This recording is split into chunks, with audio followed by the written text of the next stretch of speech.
Hey everyone, welcome back to Reading with Tatiana. Today I'm doing my book review on Dying, a Memoir by Cory Taylor, and I gave this book a 2 out of 5. Before I go into my full book review, I want to do a Booktuber shoutout to Brooke the Bookworm. She started her Booktube only 2 weeks ago, so if you want to show her some love and support, I'll link her channel down below. And as always, before I go into my full book review, I'll always appreciate it if you can please hit the subscribe button. If you like this video, please give it a thumbs up. If you have read this book, Dying, a Memoir, I'd love to hear what you thought down below. The genre of this book, I've already mentioned kind of twice in the title, is a memoir or autobiography that Cory Taylor writes about herself, and it was published in 2017. Cory, the author, was born in Australia, and because in her childhood her father was a pilot, she also had the opportunity to live in Kenya and also Fiji. Cory was born in 1955. She's an award-winning screenwriter. She's also wrote short fiction and children's book. A memoir, Dying, a Memoir, is actually her last work. It was published a few months before she sadly passed from cancer, and she actually wrote this when she was being treated with cancer and knew she was going to die. She is survived by her 2 sons and also her husband Shin, who she mentioned them in her book. As this is a memoir, my structure will be slightly different than my usual, so I'll kind of talk about what this book is about. It is a very quick read, and overall I had high expectations for this book because the premise of how it came to be is actually quite beautifully sad. So Cory was diagnosed with melanoma brain cancer, and it's at the stage where she's 60 years old and it really can't be treated where she could be fixed, so she knows she's going to die shortly. And in this book, while she's writing it, she actually weighs really little, I think less than a golden retriever, for example, and she is just using to write this to get her final thoughts out before she passes. So it's really hauntingly beautiful, the premise of the book, and that's what the book is. The book is split into 3 parts. The first part is called Code V, and this is my favorite part of the memoir. She talks about her diagnosis and her reaction to death.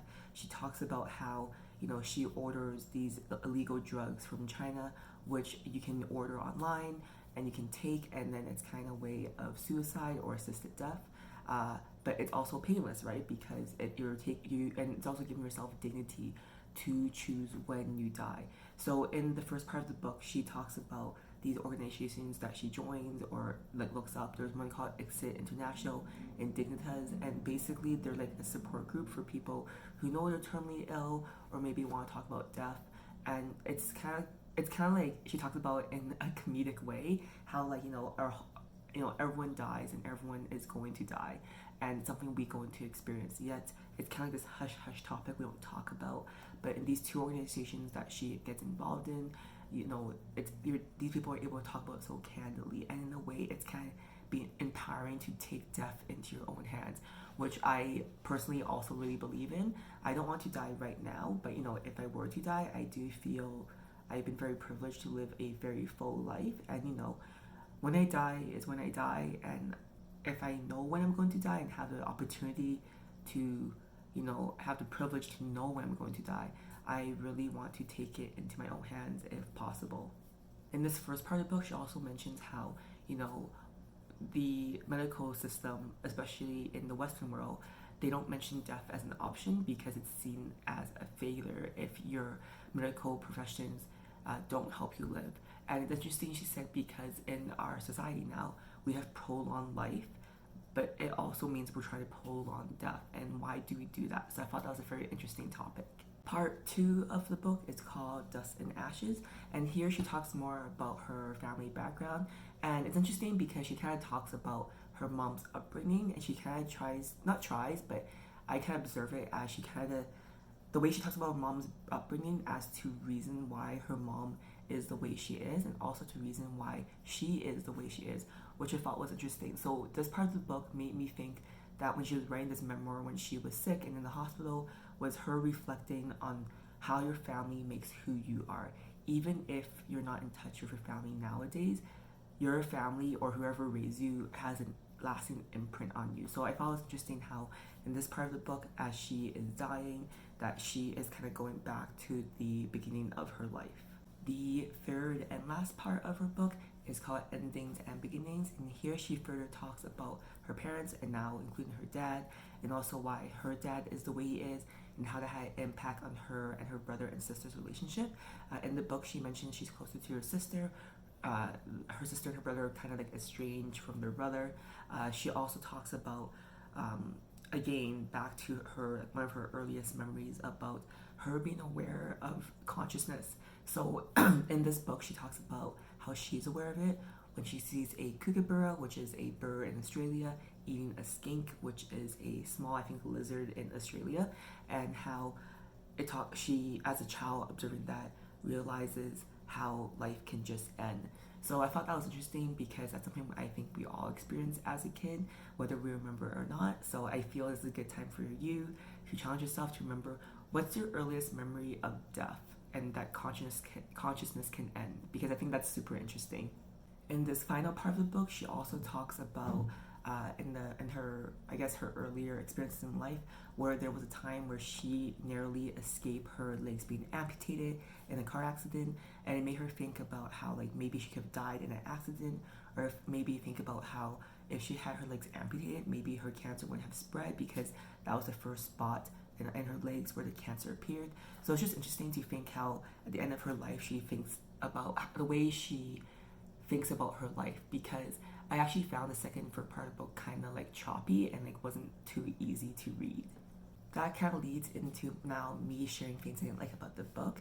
I really enjoyed the first part of the book. However, the second and third part of the book, where she reflects on her family, her upbringing, her childhood, and just kind of random musings in her life, it just wasn't as great to read, I guess because I went into this book with the premise that I thought it'd be her talking about her treatment and that part of cancer and the experience of dying.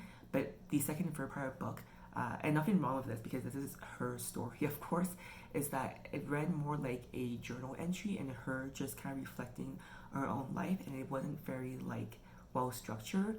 After reading the first part of the book, where she's talking about her diagnosis and her thoughts on death and that kind of stuff, so I felt the second and third part of the book, I didn't really enjoy it as much. And then on the flip side, thing I did like, which is kind of obvious, is I really enjoyed the first part. I love talking about death and our aversion to it, and what death means, what death could look like, how death could be a beautiful thing. So I really enjoyed how in that first part of the book, she talks about it in such a candid and even comedic way. On Goodreads, this book got an average of 3.77 out of 5. Bad reviews are very similar to me. I think people went in thinking this book would be more about death, the idea of dying, and what her experience was like. But unfortunately, a lot of people like me were disappointed by parts 2 and 3 of the book. Why people enjoy this book on Goodreads is they really enjoyed that Cory wasn't faith-based, as I guess it seems from my impression that lots of death or death-related books are very faith-based. Not that there's anything wrong being faith-based, but I think for some people who are not faith-based, it's refreshing to read a perspective of death that isn't so. People also love her candidness on death, which I kind of talked about. They love her talking about her family, reflecting on her childhood and her upbringing and seeing the impact that is. And people also thought it was very chilling that this is the last novel she's ever written. So, if you decide to read this book, think about how this person has passed, I guess, and how it was her final thoughts and her experiences, which is very chilling. Why I think you should read this book. I think you should read this book. Personally, if you're uncomfortable with the idea of death and dying, read this book because I think it'll shed a very different light on dying for you. So now I'll share how this book made me feel, because one of my favorite things to ask people is how a book made them feel. Because if you ask me in a week, a year, 5 years from now, I probably won't remember exactly what happened in this book, but I always remember how it made me feel. So this book, Dying, a Memoir by Cory Taylor, it made me feel very assured about death in some ways. It made me feel that, death is coming to get me sooner or later. And, I shouldn't be scared because when it comes is when it comes. And hopefully I'll be in a place where I have the privilege of knowing when death is coming. But that may not be the case either, but I feel more assured in it, if that makes sense. Thank you for watching until the end of my video for my full book review on Dying, a Memoir by Cory Taylor. If you want to join me next time, just in time for spooky season, but by the time the book video goes up, it'll probably be over. But for me, in current day, it's October 28th, so it is spooky season. I'm reading my first book as an adult of a Stephen King's book, which is Pet Sematary. I read one of his books, Dreamcatcher, when I was in grade 4, and it's very traumatic because I think I was just too young to read a Stephen King book. So I'm giving it a second go with Pet Sematary. I am a 5th through, and last night, I will admit, I was scared to go to bed. So I think it will also be a very scary experience.